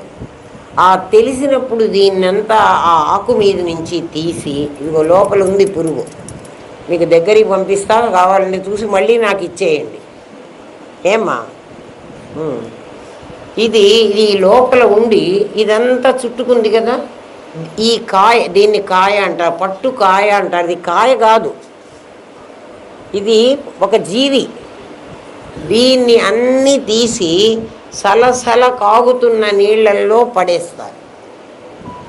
అంత వేడి నీళ్ళల్లో పడేస్తే లోపల పురుగు చచ్చిపోతుంది. ఈ పురుగు చచ్చిపోయిన తర్వాత ఆ నీళ్ళల్లో నుంచి ఈ కాయను బయటికి తీసి ఏమ్మా, వీటిని పెద్ద పెద్ద జల్లెళ్ళు లాగా ఉంటాయి, ఇంతంత పెద్ద పెద్దవి. మీరు దారిలో కారులో పోతూ ఉంటే మీకు తెలుస్తుంది. బెంగళూరు టు మైసూరు వెళ్ళండి, ఆ దారిలో ఎన్నో ఉంటాయి. అక్కడ ఈ పరిశ్రమ వాళ్ళు ఈ థ్రెడ్ని సన్నగా తీస్తారు. ఇట్లా మనం తీస్తాను చూడండి, పత్తి నుంచి ఒత్తికి దారం తీస్తాను చూడండి, అట్లాంటి సన్నటి దారం తీసి ఇదంతా పెద్ద దారం, ఇంత రీలు వస్తుంది. దీన్ని ఈ దారాన్ని వాళ్ళు ఆ పురుగుని ఇంకా పారేస్తారు. ఇది తీసేస్తే లోపల పురుగు మీకు వస్తుంది. ఇప్పుడు మీరు ఇట్లా అంటే ఆ లోపల గలగలా వినపడుతుంది, చచ్చిపోయిన శవం, దాని తాలూకు దారం. ఈ దారాన్ని దాని చుట్టూనే అది చుట్టుకుంది. అది ఈ పదార్థం ఏమిటంటే ఇదే. నీవు కూడా ఒక విత్తనంలో నుంచి, జాగ్రత్తగా వినండి, ఇది అనుభవించిన వాడు మాత్రమే చెప్పగలడు. నీ తల్లి గర్భంలో పడ్డ స్పెర్మ్ అనేటువంటి ఆ విత్తనంలో నుంచి ఇదంతా వచ్చి దీన్ని లాక్కుంది, తల్లి ఆ ఆకు నుంచి లాగిందని చెప్తున్నా కదా, అట్లా నీ తల్లి శరీరంలో నుంచి లాక్కుంటోంది. అది లాక్కొని దాని చుట్టూ చుట్టుకుంది. ఇదిగో నా చుట్టూ చుట్టేసింది, ఇది నా శరీరం. ఈ చుట్టింది కదా, అజ్ఞానేనా, ఇది అజ్ఞానం. ఏమ్మా, ఇదిగో ఇది పురుగా, ఇది పురుగా, అదిగో అదిగో చుట్టుకుంటోంది. మీరు చూడండి, దాని దగ్గరికి పెట్టి చూపించారా? జూమ్ చేస్తే కనపడుతుందా? ఇట్లా అందరికి కనపడుతోందా? ఇదిగో నీకు ఇట్లా చూపించనా, ఈ లైట్ ముందర చూపించనా అందరికి, ఆ చివరి వాళ్ళకు కూడా? ఏమ్మా, కనపడింది కదా? అజ్ఞానేన ఆవృతం జ్ఞానం తేన ముహ్యంతి జంతవః అంటున్నాడు. దీన్ని కాయ అని నువ్వు అనుకుంటున్నావు, మోహిస్తున్నావు. తీసుకోమ్మా. జ్ఞానము ఇది అజ్ఞానం. ఎందుకంటే ఇది పురుగు కాదు. ఇది ఎక్కడి నుంచి వచ్చిందంటే ఆ జీవించిన పురుగులో నుంచే వచ్చింది. పురుగు చచ్చిపోయిన తర్వాత ఇది రాదు. అందుకే శంకరాచార్యులు, కంచి పరమాచార్య స్వామి ఏమన్నారంటే, ఇది ఒక జీవిని కాలుతున్న నీళ్లల్లో పడేస్తున్నారు కదా, తెరులుతున్న నీళ్లల్లో ఈ జీవి చచ్చిపోతోంది కదా, దాని నుంచి కదా థ్రెడ్ తీసి మీ పట్టు చీరలు కట్టుకుంటున్నారు. అందుకని ఇది కట్టుకోవాకండి అని చెప్పారు పరమాచార్య. పట్టుబట్టలు మీరు కట్టుకుందాం, ఆర్టిఫిషియల్ పట్టు కాదు, ఇది ఒరిజినల్ పట్టు. ఈ పట్టు మీరు కట్టుకోవాకండి, ఇది ఇంకొక ప్రాణిని చంపింది. అర్థమైందిగా? మనం చూడు, అందుకే చెప్తున్నారు కదా, పూలు దారాలతో గొంతు ఉరి బిగించి గుండెలో నుండి సూదులు గుచ్చి ముడుచుకొందురు ముచ్చట ముడుల మమ్ము అక్కట దయలేని వారు మీ ఆడువారు అని చెప్పాడు. మీకు జాలి లేదు, మా వెలలేని స్నిగ్ధ సుకుమార సుగంధ మరంద మాధురీ జీవితమెల్ల మీకై త్యజించి కృషించి నశించిపోయే మా యవ్వనమెల్ల కొల్లగొని. చూడండి, పూలు బాగున్నప్పుడు పెట్టుకుంటాం, ఆపై చీపురు తోడ చిమ్మి మమ్మావల పారవేతురు కదా, నరజాతికి నీతి ఉన్నదా అని అడుగుతోంది పువ్వు. బుద్ధి ఉందా మీకేమన్నా అని శంకర భగవత్పాదులు అదే అన్నారు. మీరు చదువుకోలేదురా, అందుకని మీకు ఇవన్నీ తెలీదు. చదువుకుంటే తెలుస్తుంది. చదువు కొనుక్కున్నారు మీరు. డిగ్రీలు ఉన్నాయి అందరికీ, మానవత్వం అనేటువంటి చదువుకోలే. అందుకే ప్రపంచం ఇంత ఘోరంగా ఉంది. అజ్ఞానేన ఆవృతం జ్ఞానం తేన ముహ్యంతి జంతవః. ఈ జంతువులు ఇది ఎందుకు మడికి పనికి వస్తుంది అంటే, కాటన్ థ్రెడ్ అయితే అది మళ్ళీ తడిపితే పనికి రాదు. ఇది థ్రెడ్ కాదు, థ్రెడ్ రూపంగా కనపడుతున్నటువంటి సిల్క్ థ్రెడ్. ఏమ్మా, దీన్ని దారం తీసి, అందుకే పట్టుబట్టలు అంత ఖరీదు ఉండేది. మనం పట్టు చీరలకు వెళుతున్నామండి, మేము కంచి వెళుతున్నామండి పెళ్ళికి కొనుక్కొచ్చుకోవడానికి. ఇంకా పరమాచారి అయితే కట్టుకోవద్దనే చెప్పారు. అంటే మానవత్వం ఉంటే ఎన్ని పురుగులు చంపితే నీకు ఒక చీర వస్తుంది. ఇది చూడండి, ఒక్క పురుగు ఇది. ఇటువంటివి నేను ఇన్ని తెచ్చుకున్నాను మీకు చూపెట్టాలని.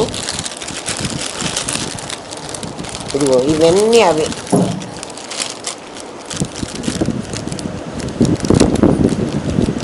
ఈ ఇట్లాంటివి ఇంకా ఎన్నో అయితే కానీ మీకు ఒక చీర రాదు. దీనికి రంగు వేస్తాడు,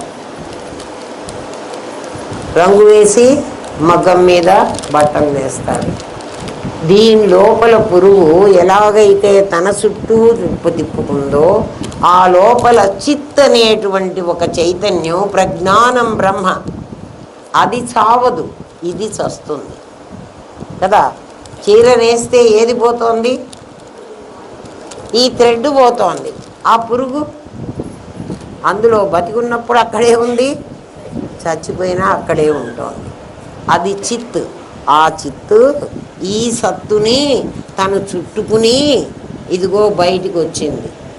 ఇది నేను అని మనమంతా అభిమానిస్తున్నాం. దేహాభిమానం. ఆలోచించండి, ఇది కావాలంటే ఇది సైన్స్, ఇది సత్యం. దీన్ని మీరు చూడలేదు ఇప్పటి వరకు. ఎవరైనా చూడదలుచుకుంటే ఇక్కడ మరి రంగనాథ్ దగ్గర పెట్టమంటారా? మళ్ళీ ఇది నాకు అప్పచెప్పాలి. చూడండి, చూడదలుచుకున్న వాళ్ళు దాన్ని జాగ్రత్తగా చూసి గుంపులుగా వచ్చి చేయవాకండి. ఏమ్మా, చూడండి. పట్టు కాయ అంటారు, కాయ కాదు అది. కాయ ఎక్కడ ఏ చెట్టుకి కాయలే, కానీ అది మల్బరీ చెట్టు మీదే ఉంటుంది. అర్థమైందా? అజ్ఞానేన ఆవృతం జ్ఞానం తేన ముహ్యంతి జంతవ. జంతువులు అంటే మనమ్మ. పుట్టి మరణించేటువంటి వాళ్ళందరూ జంతువులే. మనమందరం జంతువులం. జంతువులమే. వివేకం ఉన్న జంతువులం మనుషులం కదా. వివేకం అంటే ఎక్కడి నుంచి? మనసున్న మనుషులం. పాపం వాటికి మనస్సు లేదు. మనం కూడా జంతువులమే. జంతువులని మమ్మల్ని ఎందుకంటున్నారండి అంటే జంతువునాం నరజన్మ దుర్లభతమం అన్నది శాస్త్రమే. జంతువుల్లో మానవ జన్మ శ్రేష్టమైంది. జంతువుల్లో అంటే మనం కూడా జంతువులు. జంతువులమేమిటి, మృగాల్లాగా ఈ రోజుల్లో ప్రవర్తిస్తున్నారు కదా. ఆ ప్రవృత్తి నీలో లేకపోతే ఆ పని ఎందుకు చేస్తావు? అర్థమవుతున్నదా? అది నా స్వరూపమే అయితే నేను అనే జ్ఞానం నాకెందుకు కలగటం లేదు అంటావేమో. అది నా స్వరూపమే అన్నారు కదండి మీరు. మరి నాకు నేను అని ఎందుకు అనిపించడం లేదు? ఏకాత్మ అనేకాత్మగా ఎందుకయింది? ఒక ఆత్మే కదా, అది ఎందుకు ఇంతమంది ఆత్మలుగా అయింది? జీవజగత్తులు అనే వేషాలు ఎందుకు వేసుకున్నది అని ప్రశ్నిస్తావు. వాడు అడిగే ప్రశ్న ముందు వీడే అడుగు, గురువే చెప్తున్నాడు. వాడికి అడగడం రాదు కదా. నకిలీలో ఉన్న నీవు ఎంత ప్రయత్నించినా నీకు సమాధానం దొరకదు. శాస్త్రం ఎంత చదివినా అది నీకు అవగాహన కాదు. గురుముఖత శాస్త్ర అధ్యయనం చేస్తే ఈ నకిలీ నుంచి అసలును తెలుసుకోగలం. ఎన్నో సైన్స్ పుస్తకాలు ఉన్నాయి, మ్యాథ్స్ పుస్తకాలు ఉన్నాయి. కానీ మనకై మనం చదువుకుంటే మనకు అర్థమవుతోందా? మనకు అర్థమయ్యేటట్లయితే ఆ కాలేజీలు ఎందుకు, ఆ యూనివర్సిటీలు ఎందుకు, ఆ ప్రొఫెసర్లు ఎందుకు? ఆలోచించండి. అంటే వాడు మనకంటా గొప్పవాడు అనే కదా అర్థం. వాడికి థియరీ ప్రాక్టికల్ కూడా తెలిసి ఉంటుంది. వాడి దగ్గర చదువుకుంటే నీకు కూడా తెలుస్తుంది. లేదు లేదు నాకన్నీ పుస్తకాలు చదివి నాకు చాలా తెలివి వస్తుంది అనుకున్నావంటే నీకేమీ రాదు. అర్థమైందా? అందుకని నువ్వేం చేయాలి? గురుముఖత శాస్త్రాధ్యయనం చేస్తే ఈ నకిలీ నేను నుంచి అసలును తెలుసుకోగలం. నకిలీ నుంచే తెలుసుకోవాలి నువ్వు అసలుని. ఇప్పుడు ఈ దారాన్నించే లోపల పట్టు పురుగు ఉండి ఉంటుంది, సిల్క్ వామ్ అక్కడ ఉంటుంది అని నువ్వు తెలుసుకోవాలి. ఆ సిల్క్ వామ్ ఎట్లుంటుందంటే మన గొంగళి పురుగులాగే ఉంటుంది. అందుకే పాపం ఇన్నిసార్లు వస్తుందేమో, నా గురించి కూడా కాస్త పాఠంలో చెప్పు, మా జన్మ కూడా కాస్త తరించని అని పాపం వస్తున్నది కదా. ఎంతమందినో కుడితే ఏం కాలేదు, నిన్ను కుడితే నాకు ఖచ్చితంగా నా గురించి చెప్తావు, అందుకనే వచ్చి కుట్టాను అని. ఏమ్మా, సర్వాత్మత్వంలో నుండి ఏకత్వం అనుపశ్యతి అనే స్థితి ముందు నీకు తెలియాలి. అంటే పెద్ద పళ్ళెల్లో మైసూరు పాకు ముక్క, నేను మైసూరు పాకును చేసి పోస్తే అందులో నుంచి ఒక ముక్క తీస్తే ఇది అంతది ఎట్లయింది అని నువ్వు అడిగితే ఏం జవాబు చెప్తాను? ఈ చిన్న ముక్క మైసూరు పాకు ముక్క ఆ పళ్ళెమంతా ఎట్లయింది? ఆ పళ్ళెమంతా అయిన దాంట్లోంచే ఈ ముక్క బయటికి వచ్చింది. అది నీకు తెలియాలి. జీవులు అనేకం, జగత్తులోని చరాచర పదార్థాలన్నీ అనేకమైనప్పటికీ వాటిలోని సామాన్యాన్ని తమలపాకును మడిచి ఈయన బయటకు లాగినట్లు లాగాలి. అది చిరగరాదు, ఈయన తెగరాదు. ఈయన తెగకూడదు, ఇది చిరగకూడదు. అంటే శరీరం శరీరంగానే ఉండాలి, దానిలోంచి బయటికి లాగాలి. వస్తు సిద్ధంగా నేను నాదిని వేరు చెయ్యలేవు. బుద్ధి సిద్ధంగా వేరు చేయడమే సాధన. నీ బుద్ధితో నేను నాది వేరు చేయి. వస్తు సిద్ధంగా నువ్వు చేయటానికి కక్కడు వస్తు సిద్ధంగా చేద్దామని చూశాడు. గురుగారు మీరంతా అబద్ధం చెబుతున్నారండి, నా పెళ్ళాం కడుపులో నేను లేదు అన్నాడు. పాపం అమ్మాయిని కోసేశాడు. దీని లేని లోపల నాది లోపల నేను ఉంటుందిరా అని ఆయన చెప్పాడు. ఆయన ఎట్ట తెలుసుకోవాలి? నన్ను నేను ఎట్ట తెలుసుకుంటాను? నన్ను నేను కోసుకుంటే తెలుసుకోలేను, అందుకని నా భార్యను కోసేసి తెలుసుకుందాం అనుకున్నాడు. తర్వాత పాపం బ్రహ్మంగారు బతికిచ్చారని చెప్తారు. కానీ వాడు అటువంటి తెలివి తక్కువ వాడు, మరి అంతే అదే పనే చేస్తాడు. ఉన్నది పరమాత్మే, అది మారలేదు. మారితే పరిణామం అవుతుంది. పరిణామం చెందింది ఒరిజినల్ స్టేట్లోకి రాదు. పాలు పెరుగైతే పరిణామం, పెరుగు తిరిగి పాలు కాలేదు. అట్లా జీవ జగత్తులుగా ఆత్మ పరిణామం చెందితే అది తిరిగి ఆత్మ కాలేదు. అందుకని ఆత్మ పరిణామం చెందలే. ఇప్పుడు ఈ పట్టు పురుగులో ఉన్న లోపలి పురుగు ఏమవుతుంది అంటే, ఇది చచ్చిపోయింది కదా, దీంట్లో ఉన్న చైతన్యం మళ్ళీ ఇంకొక జన్మకి వెళుతుంది. అది మళ్ళీ పట్టు పురుగుకే వెళుతుందో ఇంకో దానికి వెళుతుందో, మళ్ళీ పైన ఒకటి లేయర్ వేసుకుంటుంది. అదిగో మనం కూడా లేయర్ వేసుకున్నాం. మనం కూడా ఒకప్పుడు ఆ పట్టు పురుగేనేమో. ఎందుకంటే అట్లా వేసుకోవడం అలవాటుగా, అవే కదా దేహాలు. తాడు ఎప్పుడూ పాము కాలేదు, దీపం తెచ్చి చూసినా పాము పారిపోలేదు. మీకు తెలిసింది. అది బుట్టలో పాము పుట్టలో పాము అయితే దీపపు కాంతికి తాడుగా కనిపించదు. అది బుట్టలో పాము అనుకోండి, లేక పుట్టలో పాము అనుకోండి, దీపం కాంతికి తాడైతే పాముగా కనిపిస్తుంది, ఆ పాము పోతుంది. అది నిజంగా బుట్టలో పాము పుట్టలో పాము అయితే అది నీకు కనిపించదు, అది పోదు. దీపం తెస్తే పోదు. నీ భ్రమలోని పాము అయితేనే తాడును వదిలిపెట్టి పారిపోతుంది. నీ బుద్ధిలో పుట్టిన పాము నీకు దృష్టి దోషాన్ని కలిగించింది. త్రికాలాలలో మార్పు చెందని పరమాత్మను నీ దృష్టి దోషంతో జీవజగత్తులుగా నువ్వు చూస్తున్నావు. నిన్నెప్పుడు జీవుడు అనుకున్నావో నీ ఎదుట ఉన్నది జగత్ అనే వేషం వేసుకుని నీకు కనిపించింది. ఆకాశంలో లేని నలుపు, ఎండమావుల్లో లేని నీరు ఉన్నట్టు కనిపించడం లేదా? దూరంగా ఉన్న పదార్థంలో భ్రాంతి దృష్టి దోషం కనిపిస్తుంది. నీవు జీవుడవై బహిర్ముఖుడవై జగద్దృష్టి వాస్తవం అనుకున్నావో అప్పుడు పరమాత్మ నీకంటే చాలా దూరంగా బ్యాక్గ్రౌండ్కి వెళ్ళిపోతాడు. నువ్వు ఎప్పుడైతే నీవు జీవుడవై నేను జీవుణ్ణై బహిర్ముఖుడనై జగత్తు కనిపిస్తోంది అని అనుకున్నంత వరకు పరమాత్మ బ్యాక్గ్రౌండ్లో ఉంటాడు. ఇప్పుడు నువ్వేం కావాలి? నువ్వు జీవుడు అవ్వాకు, అది జగత్తు నిజం కాదు. నువ్వు సామాన్యమైపో, అప్పుడు నీకు జగత్తు కూడా సామాన్యంగా కనిపిస్తుంది. దృష్టి జ్ఞానమయీం కృత్వా పశ్యేత్తు బ్రహ్మమయం జగత్. అప్పుడు నీకు బ్రహ్మముగా కనిపిస్తుంది. ఇది సామాన్యం అనుకుని చూడు, సామాన్యంగా కనిపిస్తుంది.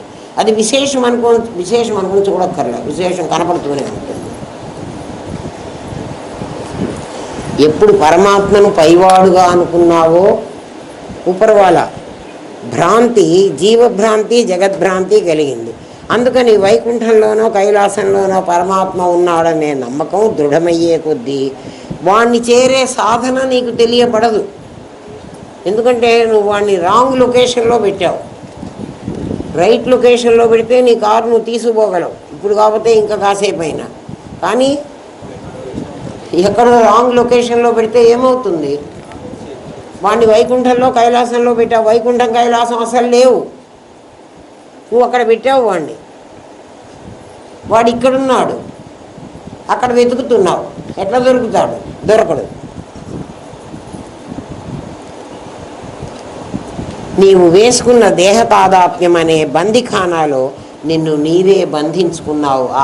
ఆ సిల్క్ వామ్ ఎట్లాగైతే తన్ని తాను బంధించుకుందో చూడండి, ఎక్కడ ఓపెన్ లేదు, గాలి పీల్చే అవకాశం కూడా లేదు. అయితే అది నిద్రాణ దశలో ఉంటుంది.